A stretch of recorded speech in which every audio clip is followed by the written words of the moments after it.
Donc en fait, pour mon alimentation variable, j'avais déjà essayé avec un module MOSFET, enfin pour varier la tension pour faire la courbe de polarité sur la plateforme de test.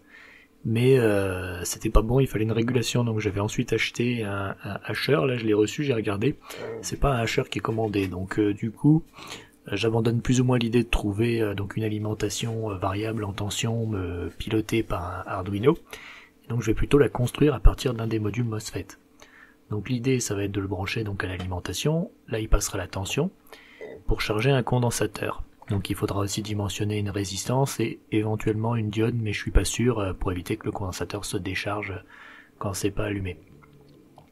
Sur le condensateur sera branché un module de tension pour Arduino, en fait c'est juste un pont de résistance quoi, pour abaisser donc les tensions de 0 à 25 volts à 0 à 5 volts pour qu'il puisse être mesuré par un port analogique de Arduino, et le Arduino contrôlera le module MOSFET avec une PMW.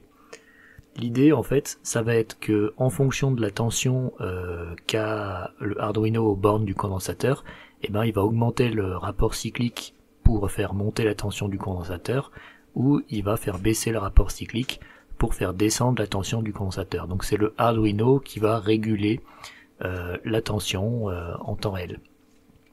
Alors j'ai fait un petit calcul pour le dimensionnement du condensateur. Donc j'imaginais qu'on avait 3 ampères et que je voulais pas que la tension de la capacité elle réduise de plus de 0,5 volts sur un temps de 10 millisecondes, et ça demanderait une capacité de 60 millifarad à peu près. Si on s'appuie plutôt sur la PMW, qu'on dit que elle est à 500 Hz cette PMW, donc on dit sur 2 millisecondes il faudrait 12 millifarad. Donc c'est quand même assez important comme capacité, donc il va falloir que j'en achète probablement une super capa ou quelque chose comme ça. Il y aura peut-être pas besoin d'aller aussi loin, je vais regarder ça et je vais voir si c'est faisable. Il va sûrement falloir faire un certain nombre de tests avant de réussir à faire marcher un truc pareil, donc bon on est reparti pour quelque chose. Sinon je me dis que sur cette plateforme d'essai on est peut-être sur un jalon. Donc du coup, je pense faire ce montage, le relier à mon Arduino, mais globalement relier tous ces trucs à tous les ports de mes Arduino avec mes capteurs de courant, etc. De cette façon, en fait, j'espère un peu concevoir un genre de DIY module d'expérimentation qui se relierait à l'ordinateur, qui serait capable de piloter des tensions, de mesurer des courants, des tensions, etc. quoi.